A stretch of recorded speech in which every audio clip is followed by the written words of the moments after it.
Good morning, boys. Today we will be conducting our first practical in which you will see how to find out the weight of the meter scale by applying the principle of moments.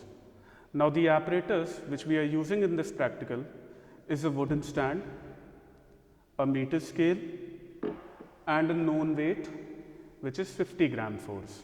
Now, you can see that initially the meter scale is not balanced. That means this part is going down and this part is going up. So, what we have to do initially is to balance the meter scale. In order to balance the meter scale, we have to shift this weight along the meter scale so that it is balanced. So, now let us see.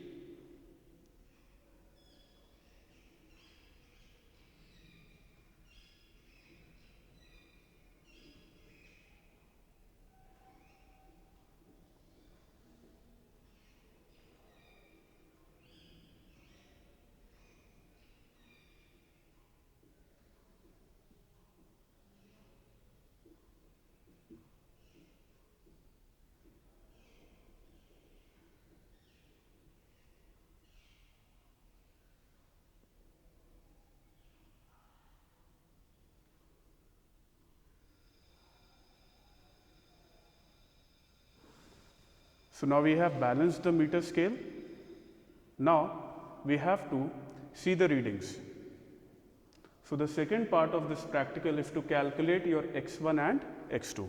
Now, you should be knowing what is x1 and x2. x1 is the distance between the fulcrum and the 50 centimeter mark, which is the center of gravity of this meter scale. That means at this point 50 centimeter mark, the whole weight of the meter scale is acting, which I have taken as capital W. Now, what is x2 here? x2 is again the distance between the fulcrum and the point from where the known weight, that is 50 gram force, has been suspended. Now, let us check the values.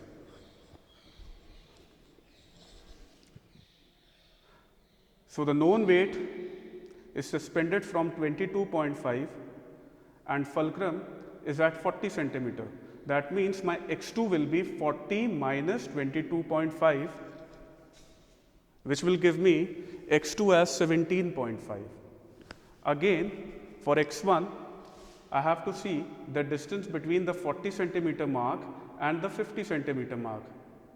Remember that the 50 centimeter mark is the center of gravity.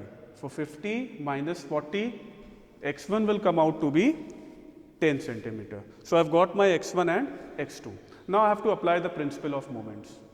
You can see that the meter scale is balanced. That means the meter scale is in rotational equilibrium. It is only possible when the sum of anti-clockwise moment should be equal to the sum of clockwise moment. Now, the weight of the meter scale is tending to rotate the meter scale in the clockwise direction, and this known weight of 50 gram force is tending to rotate the meter scale in the anti-clockwise direction. And you can see that neither it is going clockwise nor it is tilting anti-clockwise. That means the anti-clockwise moment is equal to the clockwise moment according to the principle of moments. So, W into x1 is your clockwise moment, x2 into 50 is your anti-clockwise moment. So, on putting the values of x1 and x2 and on solving for W, we are getting W as 87.5, and this is the weight of the meter scale. Thank you, boys.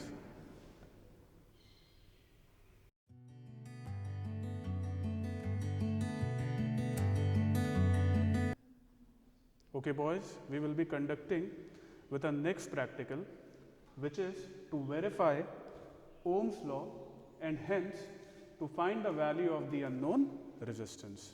Now, the apparatus which we are using in this practical is a battery, which is the source of energy, a rheostat which we are using as a varying resistance, a key to complete and incomplete the circuit, an ammeter to measure the current, a voltmeter to measure the voltage, and this is the specimen wire whose resistance we are finding. So this is the apparatus. Now, we have to verify Ohm's law. Now, what is the meaning of Ohm's law? According to Ohm's law, when a current is flowing through a metallic conductor, it is directly proportional to the voltage applied across its end, provided that the physical conditions like temperature and pressure remains constant. V equal to IR. V is the voltage, I is the current, and R is the resistance. V equal to IR is the mathematical statement for the Ohm's law. This will be using as a formula also to calculate the value of R. Now, the very first part of this practical is to complete the circuit. Now, you can see the circuit diagram on the board. With the help of the circuit diagram, I will be completing the circuit. So, we will be starting from the positive terminal of the battery. This is the positive terminal of the battery. From this terminal, the wire is coming to one of the terminal of the unknown resistance. You can see here that this wire which is coming from the positive terminal of the battery is attached to one of the terminal of the specimen wire. Now, from the same terminal, one wire is again coming and is joined to the positive terminal of the voltmeter. Now, from the negative terminal of the voltmeter, one of the wire is coming and is going to the another terminal of the specimen wire. And from the same terminal, a wire is coming and going into the positive terminal of the ammeter. Now, from the negative terminal of the ammeter, a wire is starting and going into the rheostat. Now, remember that a rheostat is having three terminals, out of which one is variable and the other two are fixed. So, the wire which is coming from the negative terminal of the ammeter, is going to the variable end of the rheostat. Okay? Now, from one of the fixed end of the rheostat, from any one of the fixed end of the rheostat, we will take a wire which will be going to any of the terminal of the key. You can see. And from the other terminal of the key, a wire will start and it will go to the negative terminal of the battery. So, this is how we complete the circuit. After completing the circuit, let us move to the next part of the practical. The next part of the practical is to find out the readings. Here we are finding out current corresponding to a particular voltage. That means we will be setting up the voltage, and corresponding to that voltage we have to check the current. Now, before starting with the readings, we have to check the least count of ammeter and the least count of voltmeter. So, in my case, the voltmeter which I am having is having 1 volt 20 divisions. 20 divisions equals to 1 volt. That means the magnitude of 20 divisions is 1 volt. That means the magnitude of one division will be how much? 1 volt divided by 20, which will give you how much? 0.05 volt. So, this is the least count of the voltmeter. Now, let us check the least count of the ammeter. In case of my ammeter, I have again 20 divisions equal to 1 ampere. 20 divisions equal to 1 ampere. That means the magnitude of one division will be 1 divided by 20. So, it will be 0.05 ampere. So, 0.05 ampere is the least count of the ammeter, and 0.05 volt is the least count of the voltmeter. Now, after checking the least count,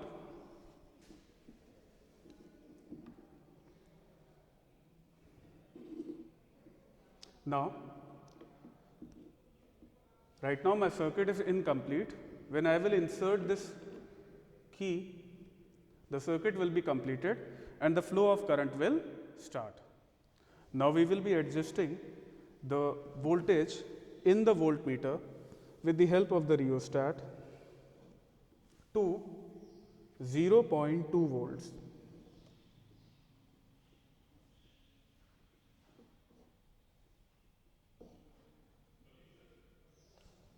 Now, the voltage in the voltmeter has been adjusted to 0.2 volt. Now I have to check corresponding to this voltage the value of current in the ammeter. So in the ammeter, the needle has crossed 2 divisions. 2 divisions means 2 multiplied by the least count of the ammeter, that is 0.05. So I will get 0.1 ampere, that is the value of current corresponding to the voltage, that is 0.2 volts. Now you can calculate the value of R by using the formula V is equal to IR. So it will be 0.2 divided by 0.1, so it will come out to be 2 ohm. So 2 ohm is the value of resistance for this specimen wire. Similarly, I can change the value of voltage to 0.4 and can check the current, to 0.6 and can check the current.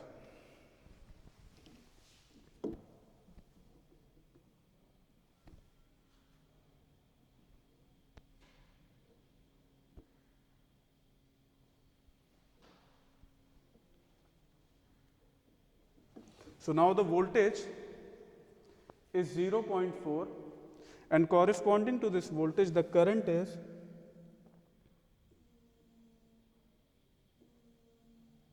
it is 0.2 ampere. Now let us check it for 0.6 volt.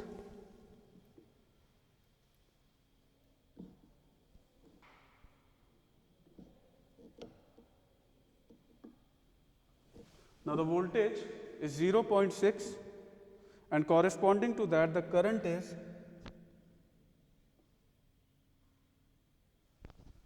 0.3 amperes. Now we can plot these points on the graph taking voltage on the y-axis and current on the x-axis. The scale on the y-axis is 0.2 volt for one block and the scale on x-axis is 0.1 ampere for one block. So after plotting these points, you will get a straight line which is representing a linear relationship between voltage and current. So this is what's all about our practical. We have to verify Ohm's law, and because there is a linear relationship between voltage and current, this is showing that Ohm's law has been verified. Thank you, boys.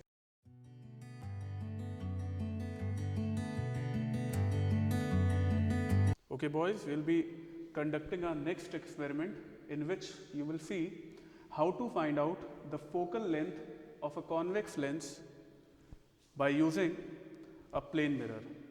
So the apparatus which we are using in this practical is an optical bench. This is my optical bench, which is fitted with 3 stands. You can see on the first stand a plane mirror has been clamped. On the second stand a convex lens has been clamped, and on the third stand an object pin has been clamped. Now this object pin, this convex lens and this plane mirror can be moved along the optical bench. Now here M is representing the plane mirror, L is representing the convex lens, and this capital O is representing the object pin. So the position of the mirror is kept at 9 centimeter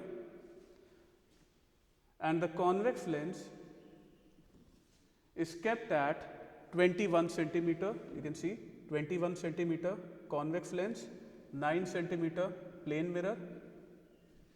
Now this distance, which is the distance between the plane mirror and the convex lens, will not be changed. This will be kept fixed. Now what we have to do, we have to see from this side through the lens in order to check whether we are getting the image of this object pin or not. For this, we will be moving the object pin front and backward to see the image of the object.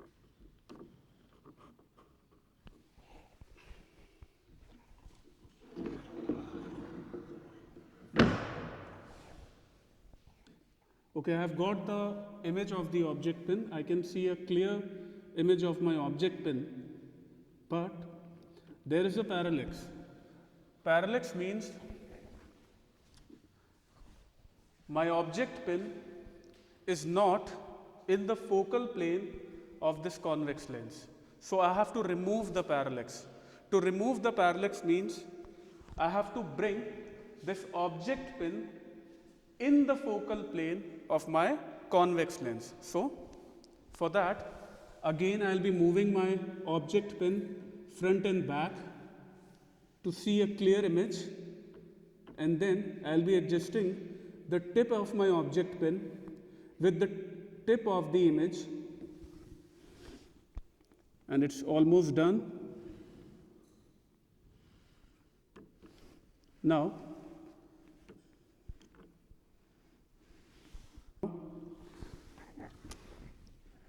the parallax has been removed. The condition for parallax to being removed is that the tip of the pin and the image will coincide, that they will come in a straight line, and when you will move your head sidewards, the image and the pin will move in a straight line. If you want to see the position of no parallax, you can see it.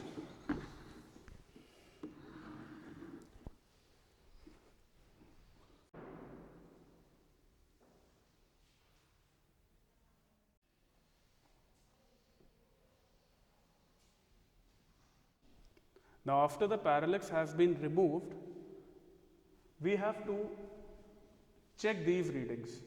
Position of M, that is the plane mirror. Position of capital L, that is the convex lens. Position of capital O, that is my object pin. So position of plane mirror is at 9 centimeter. Position of lens is at 21 centimeter. And after removing the parallax, position of object pin is at 31.5. Now we have to calculate our x2 and x1. As you can see in the diagram, x1 is the distance between the plane mirror and the convex lens, and x2 is the distance between the plane mirror and the object pin. So x1 will be 12, that is 21 minus 9, and x2 is 22.5, that is 31.5 minus 9. So I have got my x2 and x1. x2 is 22.5 centimeter, x1 is 12 centimeter. Now let us finally calculate the focal length. Focal length is the difference between x2 and x1, that is x2 minus x1. So focal length will be 22.5 minus 12.0, which will give me 10.5 centimeter. So 10.5 centimeter is the focal length of my convex lens. And this was all about the practical. Thank you, boys.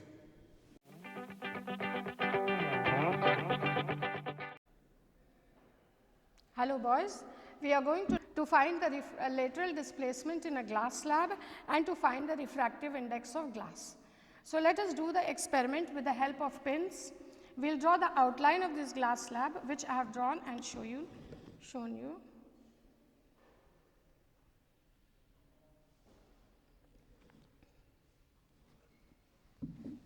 Let us put the glass slab back on this paper, fix 2 pins.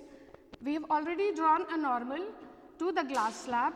Let us fix 2 pins to the glass slab. One, let us try to fix it little harder. Yes. Another one. 2 pins P1 and P2 as shown in the diagram behind you. So, let us see, observe the image of these 2 pins from behind the glass slab and see what we can observe.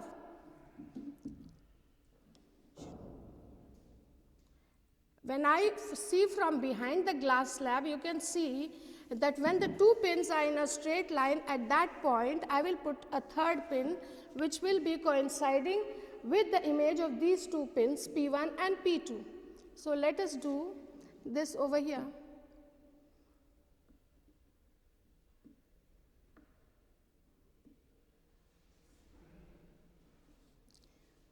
They are coinciding with the image of P1 and P2 over here, I can see.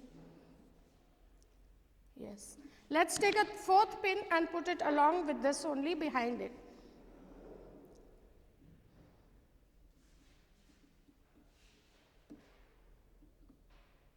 I think the 4 pins are all in a straight line. The image of the first 2 pins and the 3rd and the 4th pin are all in a straight line. So, now we can draw the lateral displacement accordingly and the emergent ray.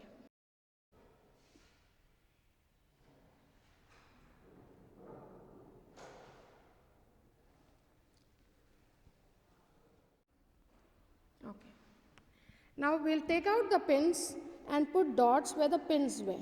So, I will put this as P2, I will put this pin as P1, this pin which is the image pin as P3 and this pin which is another image pin as P4. Let us take out the glass slab and join the rays. So, we will draw an emergent ray over here first.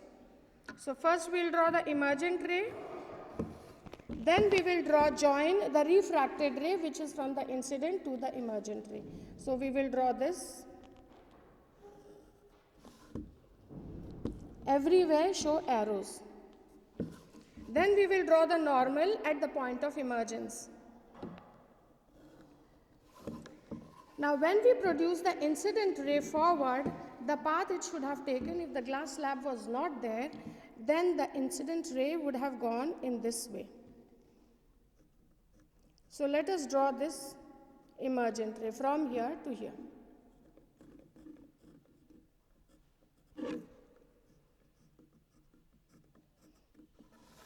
Okay. So, now let us see how much the ray has been displaced. We will use the ruler and see how much the ray has been displaced. It is 0.8 centimeter. So, we can take it as 0.8 centimeter which is the lateral displacement. LD is equal to 0.8 centimeter.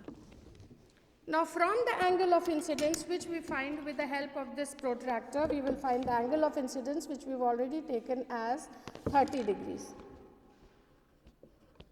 So, the angle of emergence let us see and the angle of refraction. The angle of refraction will be over here. Let us see how much it is. Okay, it is 20 degree.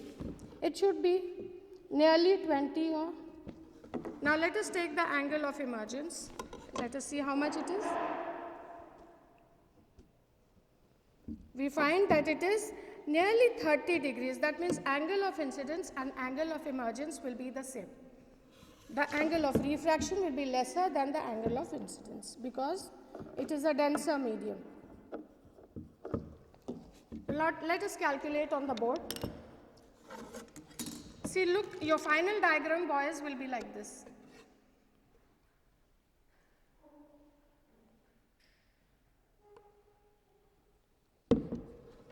Let's write the readings on the board.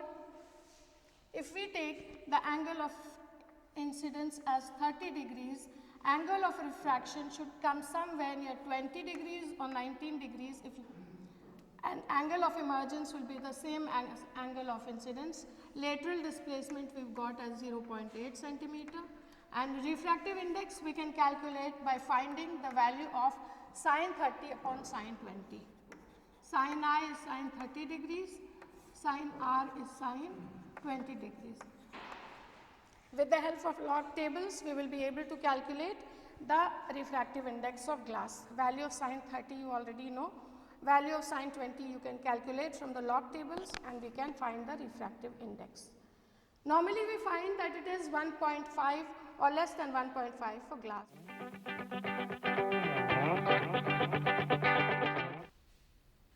Hello boys, this time we are going to study the experiment with the prism.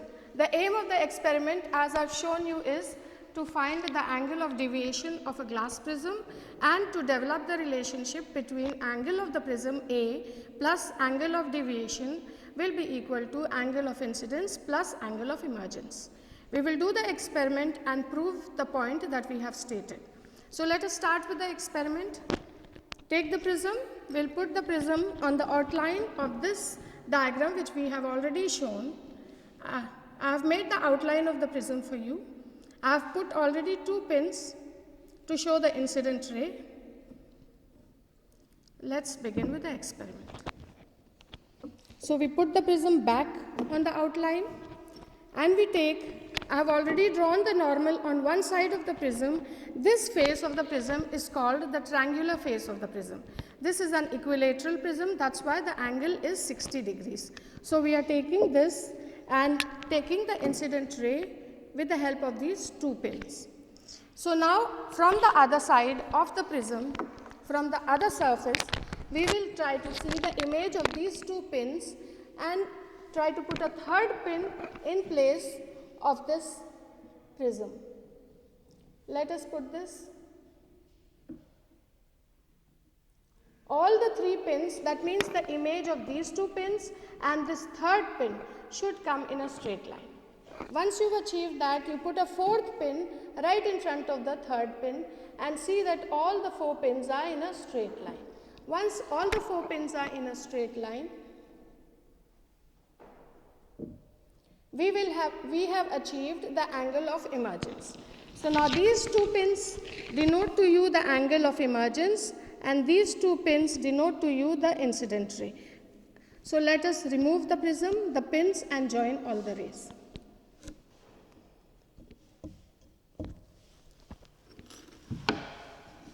Let us take the ruler, pencil, and join the emergent ray first.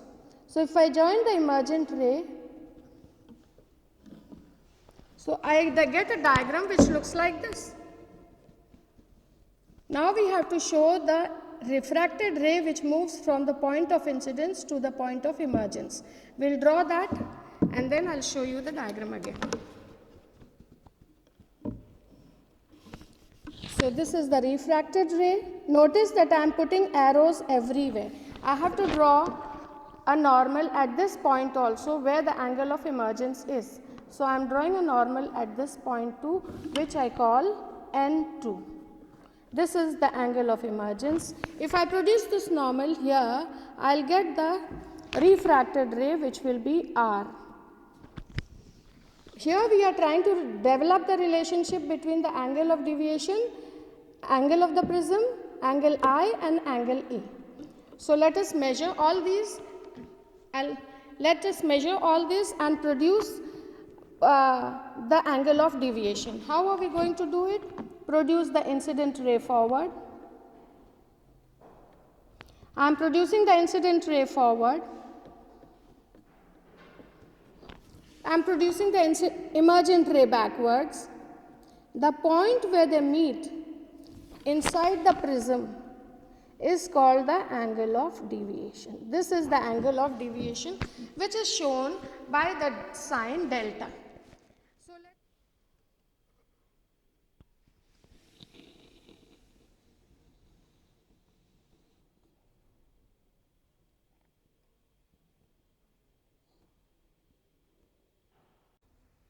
okay boys, according to our diagram, we have taken the angle of incidence as 48 degrees. Now we find, by putting the pins, we find that angle of emergence also appears to be 48 degrees. So let us calculate the angle of deviation by the relationship angle A is 60, angle of deviation we don't know, angle I is 48, angle E is also 48. So according to this, we get angle of deviation is equal to 36 degrees, which is called the angle of minimum deviation.